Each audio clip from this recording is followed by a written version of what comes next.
Soy Iván Darío Contreras Paternina, ingeniero agrónomo egresado de la Universidad de Córdoba, candidato a magíster de Ciencias Agrícolas con énfasis en Fisiología de Cultivos Tropicales. Tengo 9 años de experiencia trabajando en el cultivo de banano en la zona de Urabá, en cultivo de banano para exportación en fresco, donde he trabajado alrededor de 5 años y medio en la empresa Agrícola Santa María, posteriormente un poco más de 3 años en la empresa Bana Export y actualmente me encuentro trabajando para la empresa Natural Foods encargada de la exportación de plátano congelado.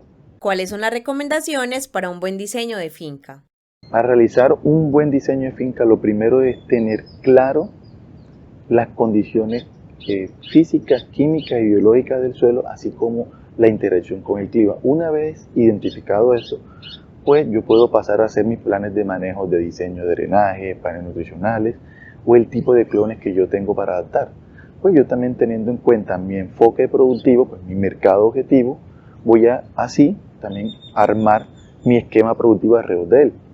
¿Qué clones utilizar o cultivar y por qué? En el cultivo de banano, todos los clones que hay por habido por haber, los más conocidos usuales son el Cavendish, el Gran Enano o el Valery. Si bien también hay otros como Jaffa o Jan Cavendish, todos los clones son buenos. Lo importante es identificar qué condiciones edáficas y climáticas y de manejo yo le puedo prestar, así como mi mercado objetivo. Pues por ejemplo, si yo estoy en una zona de altos vientos, pues me conviene más usar un clon como el clon Gran Enano, que es de porte bajo, tolerante a viento, y no un como deporte alto como el Valery, pues es más susceptible al tema de viento y caídas. Entonces lo importante aquí es identificar qué clon se adapta más. Por ejemplo, normalmente en Urabá, por este tema de cambio climático, se ha venido un volcamiento, un enfoque o mirada mayor hacia clones como Valery y Williams, porque son clones un poco más tolerantes o resistentes al efecto de cambio climático de extrema sequía o extrema humedad. Entonces, como ven, a la final el enfoque, lo importante es identificar qué condiciones tengo yo y cuál clon se adapta a mis condiciones particulares de mi propia finca. ¿Qué densidad utilizar y por qué?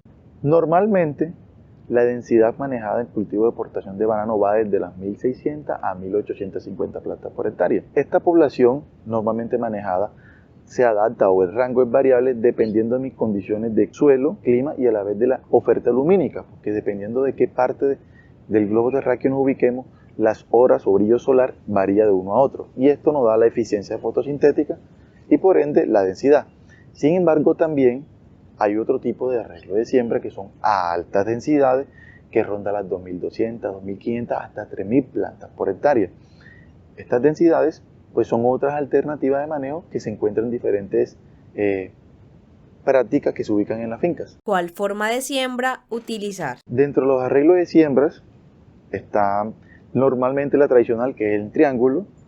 ¿Por qué se utiliza el triángulo? Porque o tres bolillos, comúnmente conocido también en el argot agrícola, pues es el arreglo de siembra que es más eficiente en la captación de luz, donde se busca cubrir todo el espacio y recibir toda la energía. Eso es lo tradicional. Sin embargo, el banano se ha venido en algunos sectores, en algunas partes del mundo, se hace también un arreglo de siembra un poco diferente, que es el de doble surco.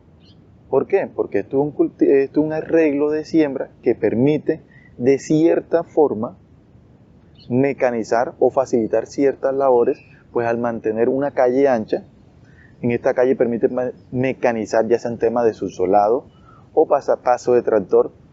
Y pues esto, ¿por qué se ha venido desarrollando a nivel mundial? Como a medida que se ha pasado esa transición del traslado de la población de la parte rural hacia la parte urbana, la mano de obra en campo cada vez se ha vuelto más escasa y pues esto es una alternativa que ha surgido como manejo a esa escasez de mano de obra buscando mecanizar un cultivo que por sus características particulares, que no es estático como otros, que se puede decir que se va moviendo en el tiempo, entonces ha permitido adaptar cierto grado de tecnificación. ¿Cómo saber qué necesita mi finca para poder tener una buena fertilización adecuada? Para saber qué tener en mi finca para adecuar una plan de nutrición adecuada, debo tener claro mis condiciones de suelo a nivel físico, químico, biológico. Para eso hay que hacer unos análisis de suelo respectivamente en laboratorio. Adicional a eso, tengo que tener muy en cuenta mis condiciones climáticas, porque esto también van a variar, mi oferta hídrica y lumínica van a variar. Y adicional a esto, por último, complementado e integrando los requerimientos del cultivo. Pues, dependiendo de la productividad que tenga y el ciclo fenológico en que él se encuentre, va el grado de qué alimentos aportar y en qué proporción. Entonces eso es indispensable para armar mi plan de nutrición. ¿Cuáles son los errores típicos en el manejo de la nutrición de una finca de banano? Uno de los errores que se suele incurrir al momento de diseñar un plan de nutrición en banano es armar un plan de nutrición basado en el complemento de aporte que tenga el suelo. Por ejemplo, si mi cultivo pienso aportarle entre 600 o 700 kilos de potasio como requerimiento de cultivo, pero en mi análisis de suelo yo tengo que mi suelo me puede aportar 300 kilos de potasio como K2O. ¿Qué paso yo ser yo? Aportar unos 300 o 400 kilos, un complemento. Pues si bien el cultivo se puede desarrollar de esta forma, no es lo ideal. ¿Por qué? Porque yo estoy extrayendo la materia seca, que se vaya toda la fruta que yo estoy mandando fuera de la finca, ya sea mercado nacional o el exterior, y pues me estoy llevando eso. ¿Qué va haciendo? Voy empobreciendo con el tiempo el cultivo, el suelo, perdón. Voy empobreciendo el suelo con el tiempo. Lo ideal es que yo haga un plan de nutrición alrededor de la extracción posible o futura a la que apunto de materia seca, para reponer así todos los nutrientes de forma balanceada en el tiempo y no generar degradación de los suelos. ¿Qué cantidad de fertilizante debería consumir una planta en promedio? La cantidad de nutrientes que puede llegar a requerir el cultivo de banano, según la literatura, es muy variable. Por lo menos lo que se reporta en la literatura, encuentra uno reporte desde 500 kilos de potasio hectárea año hasta unos 800 y 900 kilos de potasio hectárea año. Como podemos ver, es muy variable. Lo importante es identificar cuál es el punto ideal de cultivo. Entonces, para definir este aporte, es identificar nuestros mejores lotes, cuál es el comportamiento que mejor tiene y integrar algo nuevo. Pues en su momento, cuando se hicieron esos estudios, casi que la única fuente de potasio suficiente y se puede decir disponible a la mano era solamente cloruro de potasio. Hoy en día hay fuentes mucho más eficientes, de mayores aportes, y no debemos de olvidar que, por ejemplo, el potasio, como uno de los elementos fundamentales en un plan de nutrición para banano, porque es el de mayor requerimiento, encontramos fuentes de alta eficiencia de nitrato de potasio y sulfato de potasio. Lo importante de esto es, al momento de armar el plan de nutricional y hacer los aportes de nutrientes, es buscar aportar en la mayor cantidad de veces posible en los ciclos siempre fósforo acompañado de nitrógeno. Son dos elementos fundamentales en una proporción 2 a 1, por 2.5 a 1, por cada 2.5 kilos que yo vaya a aportar o grado que vaya a aportar de potasio en cada ciclo, de buscar o garantizar que al menos aporte una parte de nitrógeno. Cuando hacemos uso fraccionado de esta fuente eficiente, no solamente, como le decía, de cloruro de potasio, sino de nitrato o sulfato de potasio, teniendo en cuenta mi suelo y clima, pues voy a hacer un aporte más eficiente y no necesariamente voy a tener que llegar a esos 800 kilos. Como le decía, por la experiencia, he tenido muy buenas producciones hasta con 450 y 500 kilos de potasio, llegando alrededor de las 3.000 cajas por hectárea, año. Sí se puede. Lo importante está en el fraccionamiento. Recuerden que cuando hacemos un plan de nutrición, una de las cosas que se enseñan en la academia es el fraccionamiento. Entre yo más fracciono, pues minimizo las pérdidas y la oportunidad de captar el nutriente por parte de las plantas es mayor. Y hoy en día es una de las cosas que tenemos que tener en cuenta nosotros los técnicos, justamente en este uso racional de los recursos, pues todo el tema de contaminación. Saben que el tema de nitratos, por ejemplo, que se van a los mantos freáticos, o ese exceso de cloruro que se aplica también al cultivo, es una de las cosas que nos hace un llamado a replantear justamente esos aportes que en su momento estaban en literatura, que tenemos que buscar hacer más eficientes y más fraccionados. ¿Cómo hacer un manejo progresivo de aumento de consumo por planta cuando mi plantación pasó por abandono o mala nutrición? Una vez que mi cultivo estuvo o pasó por diferentes motivos, por abandono, lo primero para yo recuperar mi cultivo es toda la retoma juiciosa y programada de mis labores culturales, todo el tema de manejo integral de cigatoca, todo el el manejo del control de las arbences, el drenaje y obviamente un tema de aporte de nutrición enfocado hacia recuperación. Cuando yo tengo un cultivo que viene por abandono, una de las primeras cosas que hay que tratar de darle al cultivo es un aporte muy concentrado en justamente recuperar su biomasa, aportes considerables de nitrógeno, de potasio, de calcio fundamentalmente y magnesio con azufre, son elementos fundamentales. Todos son importantes, pero son elementos que pesan mucho en un cultivo que viene, digamos, por abandono por diferentes motivos, pero va de la mano sí o sí todo este aporte nutricional que se vaya a hacer no va a tener ningún impacto positivo si nuestras labores culturales no se retoman de la misma manera y la misma intensidad. ¿Existe algo como un presupuesto ideal para la nutrición? En el cultivo de banano, siempre una de las inquietudes que tenemos son las inversiones que hacemos a nivel nutricional. Hoy, al momento de grabar este video, pues con los altos costos de los insumos, se puede decir que lo mínimo, lo que ronda un plan de nutrición a nivel de costo en pesos colombianos, suele rondar entre los 4,5 millones a 5 millones de pesos hectárea año. ¿Con qué frecuencia debería de utilizarse los análisis foliares y de suelos, tanto químicos como físicos, y por qué? Para tener una nutrición balanceada, es fundamental e indispensable apoyarnos en los resultados de laboratorios de análisis de suelo y foliares. Los análisis de suelo, normalmente, los hacemos cada 2 años. ¿Por qué estos análisis se hacen cada 2 años? Pues porque las condiciones de suelo no son tan variables en el tiempo. Sin embargo, uno de los factores o parámetros a medir que se podría medir no cada 2 años, sino por lo menos anual, por un poco de su fluctuación, sería a nivel de pH. Es un factor a tener en cuenta porque recordemos que dependiendo del pH que yo tenga en mi suelo, así va a estar la disponibilidad de mis elementos que yo voy a estar aportando. Adicional a eso, otro pilar fundamental en la nutrición es los análisis foliares. Los análisis foliares, si vamos al mundo ideal, es hacer al menos 2 análisis foliares de forma anual. ¿Por qué? Porque esto nos entregan un diagnóstico, una medición real de mi estado nutricional de mi cultivo y lo debería hacer cada 2 años porque normalmente, por el ciclo tradicional del banano, se dan 2 picos de producciones grandes. Entonces yo debería hacer un análisis antes o previo a cada ciclo fuerte de producción, buscando preparar y tener claro qué elementos en mi plan de nutrición me hace falta por ajustar.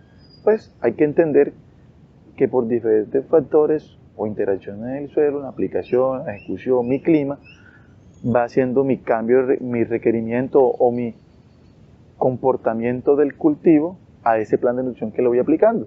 Como le decía, una de las variables que más mueve esto es el pH. Pues, como él es muy dinámico también, yo me voy ajustando a esa absorción real que tiene mi cultivo basado en análisis foliar. Entonces, por eso es fundamental. Y como les decía, si podemos llegar a 2 análisis foliares al año, sería lo ideal. Uno previo a cada pico de producción que tengo en el año. ¿Cuál es la mejor forma de hacer una enmienda para un suelo con mucho aluminio o cadmio? Cuando nosotros entramos a hablar de enmiendas a nivel de suelo, no hay una receta de decir este producto es el mejor.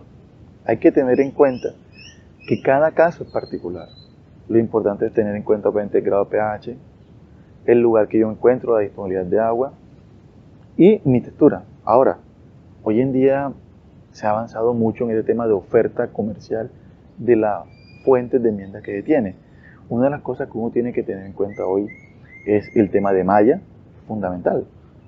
El tema de mallaje que tenemos, malla 80, malla 100, que podemos llegar a tener en las enmiendas disponibles en el mercado, así como también el poder de neutralización total que tienen estas.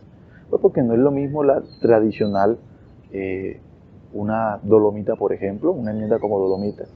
Puede ser la misma enmienda dolomita normal que uno consigue comercial o que tenga un porcentaje de grado de ella de malla 100 hasta una dolomita que esté 100% malla 100 o se acerca a malla 100 la mayoría y pues su capacidad de reacción en suelo es diferente. No es lo mismo la reacción que tenga este tema de enmiendas que sean de yeso o sean de carbonato, como por mencionar algo. Entonces, como vemos, no es que exista una enmienda como receta puntual, sino lo importante es asesorarse de su equipo técnico para que lo guíe en identificar la enmienda más adecuada para sus condiciones de suelo particulares que tengamos en cada una de nuestras fincas. ¿Por qué es necesario tener un mapa de suelos en la finca? Cada día se hace más necesario en la agricultura enfocar nuestros esfuerzos hacia la agricultura de predicción. Y para esto requerimos tener en nuestra finca un mapa de suelos detallado, en donde nos permita hacer en lo posible a nivel administrativo, llevar un plan de nutrición enfocado a cada lote, que en este caso es nuestra unidad de manejo mínima, para así satisfacer las necesidades, porque hay que entender que el suelo es muy variable. Y de pronto llegar a nivel de banano hoy, como tenemos nuestra tecnología disponible, a decir que vamos a aplicar un plan de nutrición ajustado metro a metro es complejo. No se vería a nivel administrativo y económico viable. Sin embargo, nuestras unidades de manejo mínima que podríamos hacerlo son unidades de lote. Hay que hacer nuestras cartas o mapas de suelo de cada finca loteado para así, en la medida de lo posible, realizar planes de manejo para cada lote ajustados, cosa que permite realizar un incremento en productividad, pues estamos apuntando o ajustando cuáles son nuestros puntos débiles que podamos tener en cada lote a nivel de requerimiento de nutrición. ¿La fertilización debería ser por personal, jornal, boleo o fertirrigación por riego? En nuestras fincas, posterior a haber culminado toda nuestra planeación de cómo vamos a aportar nuestros nutrientes, venimos con la siguiente encrucijada. ¿Cómo paso yo este plan de nutrición? ¿Cómo se lo entrego a las plantas? Hay diferentes maneras. Dependiendo del cultivo, obviamente, podemos encontrar aplicaciones al boleo, aplicaciones dirigidas, incorporación de fertilizante al suelo o suministrado a través de vía de fertirriego para la aplicación o fertilización edáfica. Para el cultivo de banano, por sus temas, hablando de él, pues por lo menos una fertilización al boleo no sería muy eficiente ni conveniente, pues la mayor cantidad de raíces que suelen absorber o hacer aprovechar más nuestro fertilizante aplicado se encuentran concentradas en un área cercana a nuestra unidad de producción, que suele ser la unidad madre e hijo. Por eso es que el tema de fertilización por boleo no es tan eficiente. Por ese motivo, la fertilización dirigida o incorporada suele ser la que tiene mayores rendimientos o impacto a nivel de aprovechamiento del nutriente aplicado a la planta. Otra de las maneras de aportar nutrientes en el cultivo de bananos a través de fertirriego. Esta práctica es simplemente aprovechar una actividad que es el riego en épocas de déficit hídrico y pues suministrarle ciertos elementos a la planta que no podemos estar dándole a nivel edáfico, y es un complemento a todo el tema de fertilización edáfica normal o tradicional que se hace de forma manual en el cultivo de banano. Hay que tener presente que cuando hacemos aportes por fertirriego se riega toda el área, entonces hay cierto grado de pérdida y puede que los costos que nos ahorremos en mano de obra, estos se ven, por así decirlo, aún así los tenemos, pues toca aplicar un poco más de fertilizante que normalmente aplicaríamos por planta, teniendo en cuenta que al fertilizar toda el área de cultivo va a haber algunas partes de pérdida, que es lo normal. Por eso se dice que esto es un complemento a la fertilización dirigida o incorporada a suelo. ¿Qué opina acerca del uso del riego en la región de Urabá, donde caen 3.000 milímetros al año? En la zona de Urabá, que es una zona considerada de muy alta precipitación, que va desde los 3.000 hasta 4.000 milímetros, dependiendo en qué parte nos ubiquemos de Urabá, se suele pensar que no se requiere riego, pero hay que tener en cuenta que se ha venido dando un tema de cambio climático y lo hemos vivido ya en la zona. Tenemos semanas, cuando uno va a contar semanas en el año de déficit hídrico, se han llegado a contar hasta 18 semanas de déficit hídrico que tiene nuestra plantación. Esto es un llamado que nos hace nuestro cultivo hacia la tecnificación para complementarle esa agua mediante sistemas de riego en las épocas de déficit hídrico. Pues hay que tener en cuenta que una planta de banano normalmente tiene un consumo de 25 o 30 litros de agua diarios. Sin embargo, en estas épocas de déficit hídrico por evapotranspiración y los vientos que suele haber en la zona, se exacerban esa pérdida de agua y según la literatura se reporta que hasta unos 40 litros o 45 litros de agua puede perder una planta. Entonces esto hace indispensable que en estas semanas de déficit hídrico complementemos nuestro cultivo con aportes de agua mediante sistemas de riego. ¿Y qué nos va a dar qué beneficio? Pues sostener un peso de racimo razonable y a su vez regula los picos de producción, porque una de las cosas que mueve este cultivo son los picos de producción basados en temas de sequía. Pues cuando hay déficit hídrico, el cultivo que hace retiene o ralentiza su metabolismo y todo su proceso, sus etapas fenológicas se van reteniendo y lo que hace es que se da una mayor concentración de nuestra producción en el segundo semestre del año, justamente en una época que, como todos sabemos, a nivel comercial en el mundo suele tener menores precios.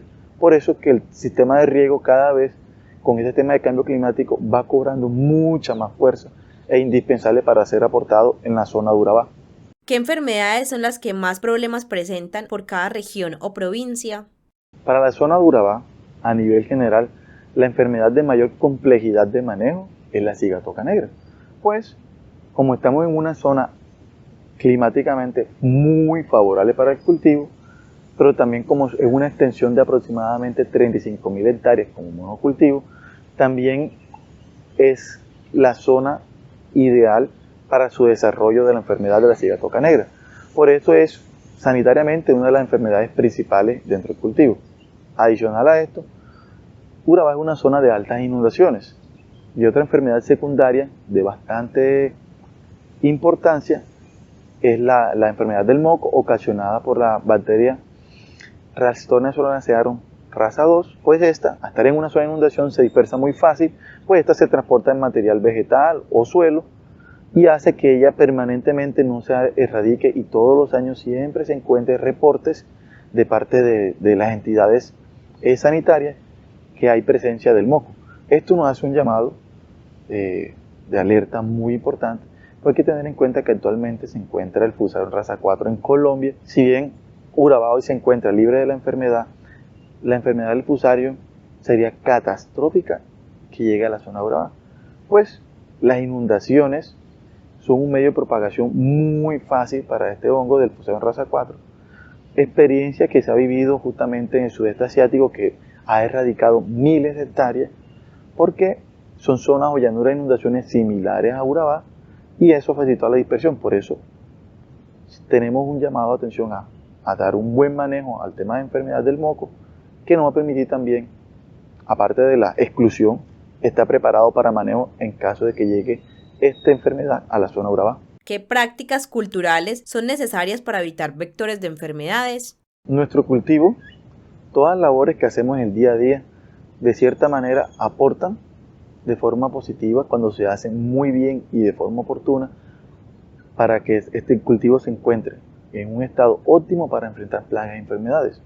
Pues yo tengo mi cultivo bien drenado, con un control de malezas óptimo, una buena nutrición y pues mis labores, el resto de labores complementarias al día, voy a tener mi cultivo que enfrente sus mejores condiciones a las enfermedades o plagas.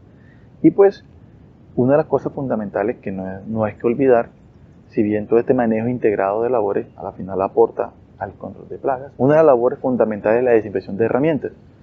Pues es fundamental recordar que en Colombia se encuentra la enfermedad del Fusarium raza 4 y este hongo, si bien hoy en Urabá está por fuera, no se encuentra, es indispensable estar desinfectando nuestras herramientas dentro de las fincas con el fin de que en caso de que llegase a presentar de alguna manera una posible contaminación,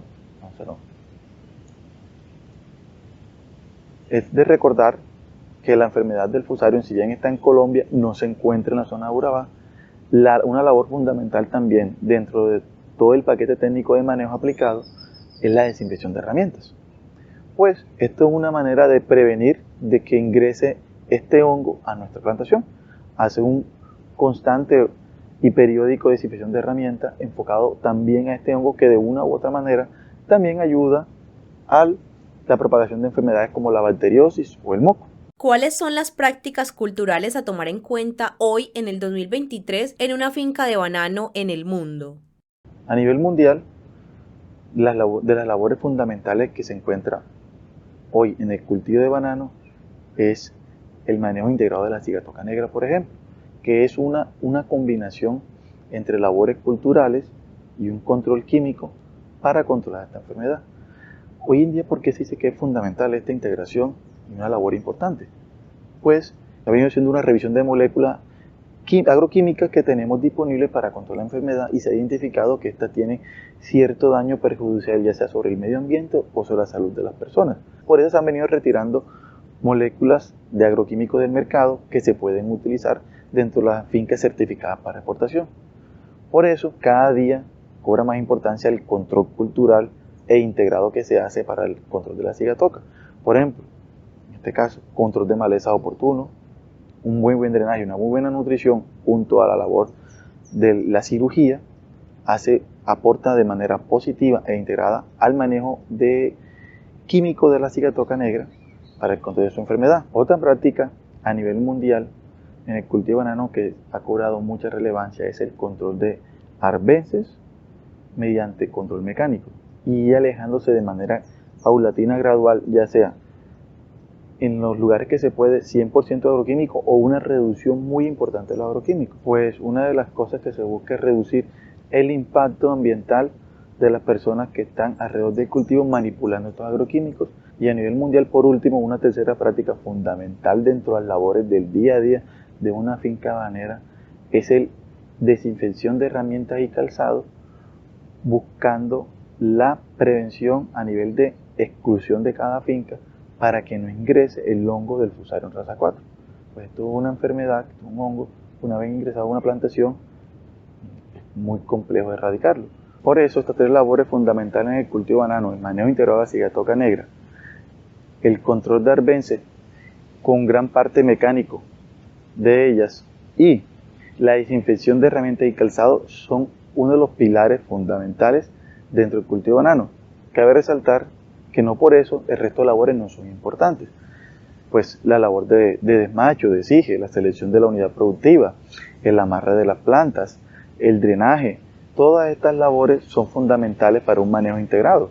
Sin embargo, estas labores hoy en día han cobrado más relevancia a nivel mundial, pues porque tienen cierta interacción, como les decía, por ejemplo, en el caso de el control de cigatoca negra y el control de arbences, en la reducción paulatina de agroquímicos por la oferta que se tiene, y en el caso de desinfección de calzado y de herramientas, por el impacto tan significativo que tiene a nivel mundial el Fusarium raza 4.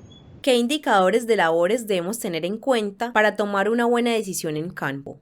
En nuestras fincas, día a día se genera mucha información, la cual nos permite tomar decisiones claves y oportunas. Es crucial identificar cuáles son ese tipo de información o alerta que nos genera la misma dinámica del cultivo para tomar decisiones claves. Dentro del cultivo, en el manejo del cultivo, cosas fundamentales. Tenemos un peso de racimo, es fundamental. Pues al final, el peso del racimo es la sumatoria total de todas las actividades que nosotros desarrollamos en el cultivo, prácticas y manejos que vamos desarrollando.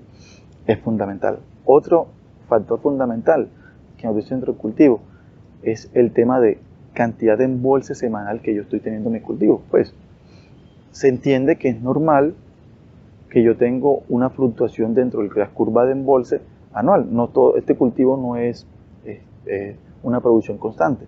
Sin embargo, nosotros tenemos que estar monitoreando constantemente justamente mi cantidad de embolse semanal, porque en caso de que este llegue a ciertos niveles baje, ¿qué nos está indicando? Que algo está fallando en el plan en el paquete de manejo técnico, ya sea el nutricional, nivel de drenaje o la misma labor cultural de desmacho de sige. Por ende, los dos factores fundamentales en nuestra plantación de banano a tener muy de cerca vigilado semanalmente es nuestro número de embolse por hectárea y el peso de racimo, pues son las dos variables resultantes finales de la sumatoria de todas las actividades que veníamos haciendo en nuestra plantación.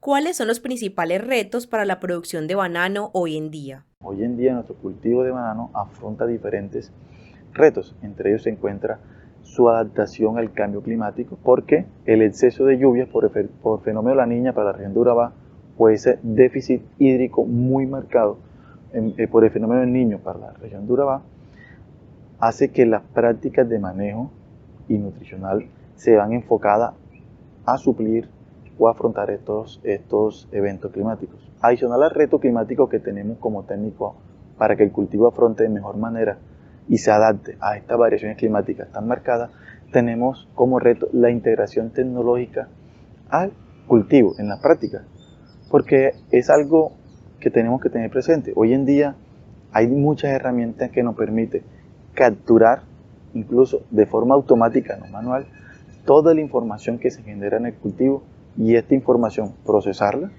y que nos permita tomar decisiones más acertadas y oportunas en el cultivo y no darnos cuenta meses después, un año después, que falló para corregirlo, sino que nos permita tomar de esta manera esa adopción también de tecnología como reto, mejores decisiones entre el cultivo. ¿Cuánto está produciendo una finca promedio en la actualidad en Colombia? Para Colombia hay que tener presente que como país tenemos un promedio aproximado de 2.300 cajas por hectárea año aproximadamente. Sin embargo, entendamos que Colombia tiene dos zonas productoras muy grandes de banano, que es la zona norte Magdalena y Santa Marta y la región de Urabá. Para la zona de Urabá incluso estamos por debajo del promedio del país, alrededor de unas 2.000 cajas por hectárea año. Esto se debe para la región de Urabá, que no todas las fincas tienen el mismo manejo de paquete técnico, no hay un manejo estándar que se vea en la finca. Incluso es común todavía hoy en día encontrar fincas que escasamente tienen un análisis de suelo y está guardado en el escritorio del administrador de la finca. Hoy en día, incluso a pesar de este promedio que podemos tener para la región de Urabá de 2.000 cajas por hectárea, se pueden encontrar fincas de hasta de 3.000 cajas por hectárea año. Son fincas de grupos que tienen justamente un equipo técnico robusto, toman decisiones basadas en el dato y han venido integrando justamente el tema de análisis de datos, tecnología, en temas nutricionales, fuentes de nutrición de alta eficiencia, y esta integración de trabajo en equipo con las nuevas tecnologías ha permitido que estas fincas, incluso en la zona de Urabá, a pesar del promedio, lleguen a tener 3.000 cajas por hectárea. ¿Por qué crees que ha sido tan complejo el desarrollo y el uso de clones resistentes a enfermedades como el Fusarium? ¿Crees que las entidades públicas deberían trabajar en ello? En el cultivo de banano, la implementación o adopción de clones resistentes o tolerantes a Fusarium ha sido complejo o es complejo. Pues hay que entender que esto no es algo nuevo porque surgió Fusarium raza 4. Recuerden que en Fusarium, desde que arrancó raza 1, que era conocido como Manuel de Panamá, hace varias décadas, se inició un proceso de desarrollo de mejoramiento genético. Sin embargo, esto es muy lento por la dinámica del cultivo, pues casi que cada ciclo de cultivo es anual.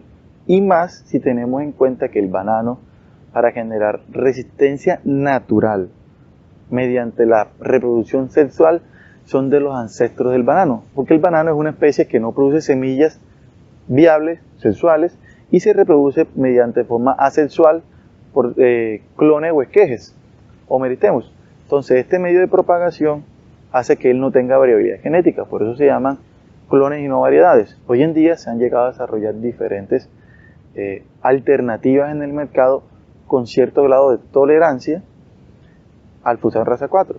Sin embargo, estos que se tienen hoy, por lo menos que han mostrado en campo hasta el momento un fuerte resultado positivo en campo, es el clon William, que se le hizo mutagénesis. ¿Qué se hizo? Se cogió el clon William y se identificó el gen que es tolerante, que da tolerancia o resistencia a ese Fusarium raza 4, que está hoy en un gen recesivo, y lo convierten en un gen dominante para que se exprese, y esto a su vez tenga una tolerancia muy alta y resistente al fosfato raza 4. Sin embargo, hay que tener en cuenta que esta alternativa que hoy hay en el mercado, que se está probando, algunas entidades o países receptores lo consideran como un organismo transgénico, porque si bien no se le ingresa un nuevo gen externo a él, sino simplemente es una amplificación de un gen que pasa de recesivo a dominante para que se pueda expresar. Esto consideran por esta alternación que no se dio natural por el cruce de semilla que se llega a dar, que esto es un proceso natural que demora muchos años en hacerse normalmente en la naturaleza a través de la selección de semillas, pero como banano no lo tenemos, una semilla sexual, se generó esta alternativa que hoy hay en prueba en diferentes partes del mundo. Sin embargo, es importante tener en cuenta que algunos países receptores como la Unión Europea, que es un mercado muy importante para Colombia, ha tenido ciertos recelos o reparos sobre este clon o esta alternativa que está hoy de momento en el mercado. Como podemos ver, los grandes avances que se ha dado a nivel mundial en el desarrollo de variedades tolerantes o resistentes a fusión raza 4 requiere una ciencia y tecnología y recursos financieros bastante robustos, cosa que entidades de pronto muy locales no podrían. La manera de poder desarrollar de forma económicamente viable y lo más pronto posible que el mercado o el gremio lo requiere, es la integración de los diferentes centros de investigación apoyados o interconectados a nivel mundial para que puedan desarrollar de forma pronta y económicamente viable un clon tolerante o resistente a esto. Pues es complejo que una entidad nacional local sola, por sí sola, pueda llegar a desarrollar un clon tolerante a fusión raza 4.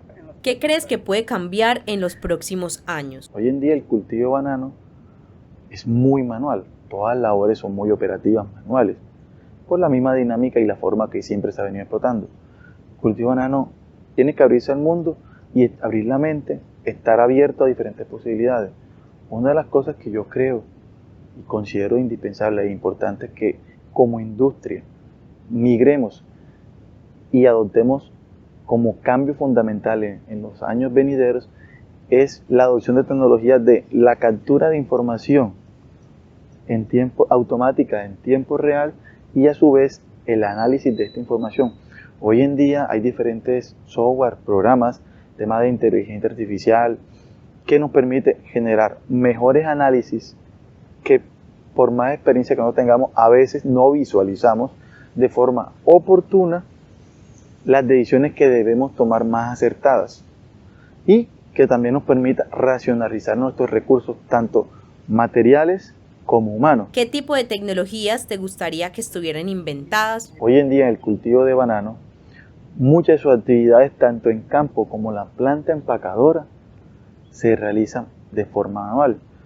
La verdad, ya va siendo hora de que nuestra industria dé ese salto tecnológico y por lo menos en la planta empacadora de alimentos de banano ya dé ese salto tecnológico. Y hay labores que considero que ojalá y aspiro que en un futuro no lejano sino cercano sea automático. Por ejemplo, la actividad o la labor de hacer ese perfil de racimo que me diga con qué edad lo coseché, de qué lote vino cosechado, si de alguna forma es posible a través de mediante cámara o escáneres que me diga cuántas manos tiene, qué calibre tiene, si es posible. O también otra actividad que anhelo pudiese automatizarse es la postura del sello en el banano. Pues hoy en día ha sido complejo ingresar una herramienta que ponga el sello, o sea, una selladora, obviamente dicha, al banano directamente para ampliar o mejorar el rendimiento de esta práctica. Pues la piel o cáscara del banano es muy susceptible, delicada a la manipulación y por eso hoy en día se hace manual. Aspiro que hoy en día con la tecnología que se ha venido desarrollando y tema de los sensores, pues se pueda diseñar una máquina selladora que ahorre mano de obra y sea más eficiente en este proceso dentro de la industria. ¿Cuáles han sido los peores errores que has cometido? Hoy en día en campo todos los técnicos que hemos acumulado experiencias son experiencias positivas y experiencias negativas. Justamente toda esa suma de experiencias positivas y negativas son lo que nos dan lo que llamamos hoy experiencia. Todo en algún momento y comúnmente o casualmente suele pasar es en nuestros inicios que cometemos errores. Por ejemplo, yo debo decir a título personal que en mis primeros años o inicios de mi labor técnica, un error que cometí fue haber subestimado el impacto de mi primer fenómeno del niño que viví, pues este afectó de una manera tal la producción que nunca lo esperé. Teníamos una estimación de producción, unas expectativas que no alcanzamos a cumplir ni a llenar, pues el impacto negativo que tuvo el clima sobre el cultivo, lo que podríamos hacer como prácticas de aporte, refuerzos de foliares, obviamente el tema de riego que se hizo, son prácticas que ayudan a soportar o mitigar el impacto negativo del verano, pero como fue un fenómeno del niño que intensificó este verano de una manera de casi 4 meses, el error cometido fue estimar una producción más alta de la que deberíamos. ¿Qué impacto tiene esto? Pues se generan unas expectativas financieras o económicas por la producción estimada. Y hoy todo ese factor climático lo tengo muy en cuenta a momento de tener las proyecciones productivas y financieras de una empresa bananera. ¿Qué cambios has visto en la agroindustria de banano? ¿Cuáles te gustan? ¿Cuáles no debieron ocurrir? En la industria del banano se han venido dando diferentes cambios y considero que uno de los más importantes y le apunta de manera significativa a la mejora de la industria es que diferentes grupos y técnicos se han venido abriendo e incursionando en el tema de herramientas tecnológicas para la captura de información y análisis de información, ya que esto nos permite tomar decisiones más acertadas y más oportunas. Como el campo es tan apremiante y los cambios son tan rápidos y dinámicos, hoy en día es importante adaptarse. Por eso considero que una de las cosas fundamentales y que me llena de satisfacción es que se ha empezado a ver que algunos técnicos y grupos empresariales han abierto las puertas y empezado a adoptar este tipo de tecnologías nuevas que hay en el mercado. Así como me alegra de que la industria ha venido adoptando nuevas tecnologías, también en la industria del banano se están dando algunas prácticas en algunas fincas que ha venido, en vez de mejorar, se ha venido en retroceso. Algunas fincas se han venido alejando del manejo técnico y las decisiones dejan de ser una integración de manejo técnico, el recurso humano y la parte financiera. Y de algunos años anteriores, parte del fracaso de algunas fincas se debe a que las decisiones se basan meramente en decisiones financieras, porque hay que entender que el cultivo banano no es una fábrica de otro tipo de industria, que yo ingreso cierta cantidad de material y sé cuánto sale. El cultivo banano es un ser vivo, muy dinámico, que interactúa con muchas cosas, y que si en un momento, por ejemplo, se restringe la inversión en drenaje o se restringe el aporte de nutrientes que le voy a dar a mi cultivo, porque en el momento no tengo capacidad financiera, cosa que en el momento, si bien financieramente puede que dé buenos resultados, al siguiente año el cultivo se ha tenido una baja significativa y esto va a repercutir en su producción futura. Si bien al siguiente año yo hago unas inversiones para tratar de solventar o recuperar ese tiempo perdido que no invertí en su momento, el cultivo no se va a recuperar de forma inmediata. Hay que entender que un ciclo de cultivo demora casi un año en recuperarse cuando se deja este tipo de desinversión.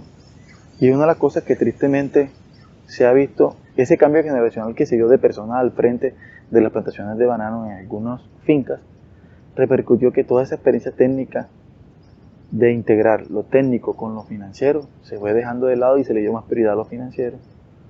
Y hoy en día, resultados como este, el año pasado en la zona, no dio muy buenos resultados positivos. Caso contrario, que algunas empresas han entendido todo lo contrario, tienen resultados muy positivos y demuestran que no es solamente el cambio climático que le pega a todos, no es la excusa para decir que es baja producción, sino es una toma de decisiones no acertadas desde el punto de vista técnico por no haberse integrado. Hay que entender que si se integra la parte financiera con la parte técnica, se puede llegar a un ajuste lo suficientemente bajo de disminución de inversión en ciertas prácticas o actividades, de que se salve económicamente la empresa y a su vez el cultivo no se tenga repercusiones significativas en su producción. ¿Cuáles son los principales retos que ves en los próximos años? En el cultivo de banano, el principal reto que observo para los próximos años es estar abierto a la adopción de nuevas tecnologías y la integración de la parte técnica, compartir la información, porque una de las cosas que he podido observar en la zona, hay mucho recelo, mucho hermetismo entre las personas y no se comparte la buena práctica. Hay que entender que nosotros somos una zona que se maneja de la mejor manera, incrementamos la productividad de la zona y pues esto va a repercutir directamente en la calidad de vida de todas las personas de la zona. Por eso, el principal reto que tiene la zona de Urabá, en la industria de banano, es la adopción de nuevas tecnologías y la integración o apertura de compartir la información entre las diferentes partes técnicas de todo el sector. ¿Cómo hicieron para mantenerse en los momentos difíciles? Durante estos 9 años que he podido trabajar en el sector bananero, se han tenido momentos buenos y momentos difíciles. Justamente en esos momentos difíciles, el secreto de haber salido adelante y haber salido más fortalecidos de estos momentos difíciles fue una integración de todas las partes, trabajo en equipo, constante. Cuando todas las partes se comprometen, todas las áreas de la empresa, y esto no es solamente la parte administrativa, hay que entender que todo, y es fundamental, clave en nuestro personal operativo, que todos nuestros operarios tengan claro a qué objetivo apuntamos, por qué se hacen las cosas, que se haga todo el trabajo a conciencia. Cuando todos trabajamos de la mano, conscientes a qué le apuntamos, y hacemos las cosas a conciencia, e integramos todo, lo financiero, lo técnico, el recurso humano, que es lo más clave en esto, se integra de manera armoniosa, se superan los momentos difíciles y sale fortalecido incluso. Y eso fue uno de nuestros secretos o claves para haber salido adelante en los momentos más duros en estos años que he podido experimentar en el sector bananero. Por último, para cerrar esta entrevista, a mis compañeros, colegas en el sector bananero, no solamente en Colombia, sino en el exterior, en México, en Ecuador, Costa Rica, les pregunto, ¿cómo están afrontando esa escasez de mano de obra en el campo? Porque una de las dificultades muy grandes que tenemos en el sector agrícola, en Colombia por lo menos, y en el sector banano en específico, es que no hay un relevo generacional. Y cuando uno va a ver el promedio de edad de personas en finca es muy alto. ¿Cómo están afrontando ustedes? ¿Qué prácticas? ¿Qué alternativas? ¿Qué mecanismos han implementado que haya funcionado para hacer que la gente, la juventud regrese otra vez al campo y tengamos personas para recoger las cosechas y tratar de este cultivo, que genera un trabajo honesto, digno y de calidad?